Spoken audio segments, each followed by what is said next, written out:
Brand new action comedy starring Kevin Hart and Woody Harrelson on Netflix. But is it funny or good?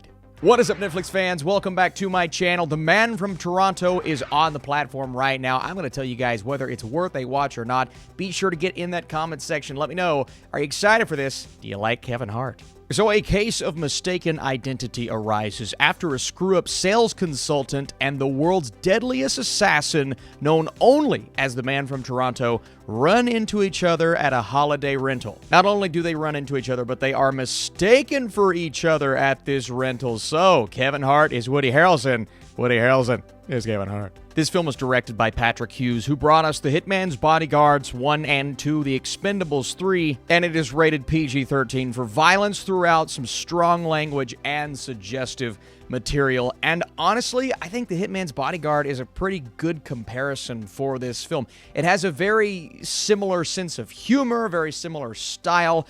I would say much less memorable. Now, that's not the fault of the leads. Harrelson is good. Kevin Hart, he's doing exactly what you expect Kevin Hart to do. I mean, from top to bottom, it is that sense of humor all throughout, getting stuck in exaggerated situations, making light of those situations. Some of those jokes work. I like the more natural stuff, the humor that comes from the conversations, more so than the humor that feels forced by Kevin Hart. But I'd say for the most part, the humor is kind of exactly what you think it's going to be. And whether you like that type of thing or not, I'm not going to sit back and say that the script is all that great in this film. On the other side of things, you have Woody Harrelson, who feels very much like he's going back to those Zombieland days, a similar character, albeit a bit darker. His introduction at the beginning establishes exactly who this man of mystery is, and I'll be honest with you, I found it to be a bit threatening. I'm like, all right, Woody Harrelson played it up, but in kind of a grounded way. You think of Woody Harrelson playing a villain, you think of Carnage, but in that movie,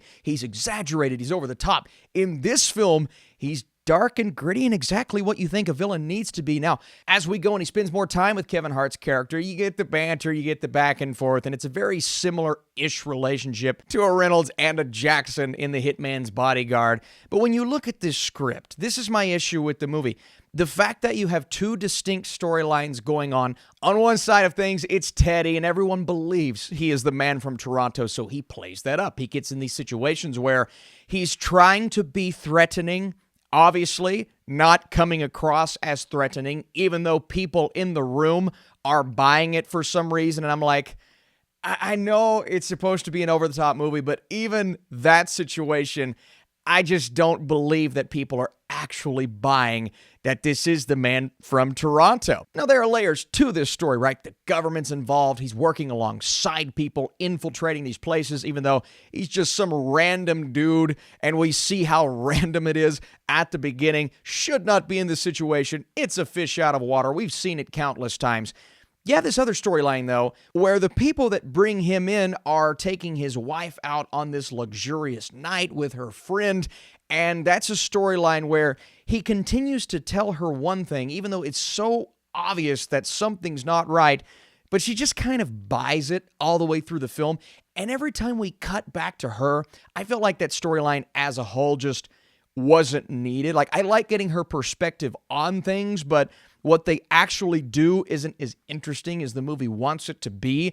And then the journey with Harrelson and Hart, while the banter was good at times and some of the back and forth is somewhat memorable, the overarching story is a forgettable one, and you don't even really know what the point of all of this is in the first place, other than Hart becoming the fake Man from Toronto. It's just not all that interesting of a story or a script. I will say, though, the third act has a huge redeeming quality, and that's this crazy sequence. It's almost a one-take utilizing camera tricks, obviously, but it's a fight sequence that genuinely took the movie up a notch as it was happening. I'm like, okay, where was this throughout the film, right? This is super entertaining. It worked really well. It's the culmination of all of these things, and even though I didn't care all that much about the story, that moment had me invested. Now, after it's over, you fall into more cliches. You're not as interested anymore. But I had a lot of fun with that sequence. I thought it worked. At the end of the day, though, The Man from Toronto features a story that isn't all that interesting or memorable. The two leads have chemistry and the in-fight sequence is riveting, but the overall experience is lacking a compelling script. So it just didn't really come together for me at the end of the day, and it does feel like just another action movie on Netflix with really compelling leads, so that's something. Before I give you my score, if you're here and you enjoy this review, let me know your thoughts down below. Drop that thumbs up. It helps the algorithm. I'm going with a 40%. It's another action movie for me at the end of the day. But what are you watching this weekend? My reviews for Elvis, The Black Phone, and The Umbrella Academy, they're all on this channel. You can check those out. I'll see you soon.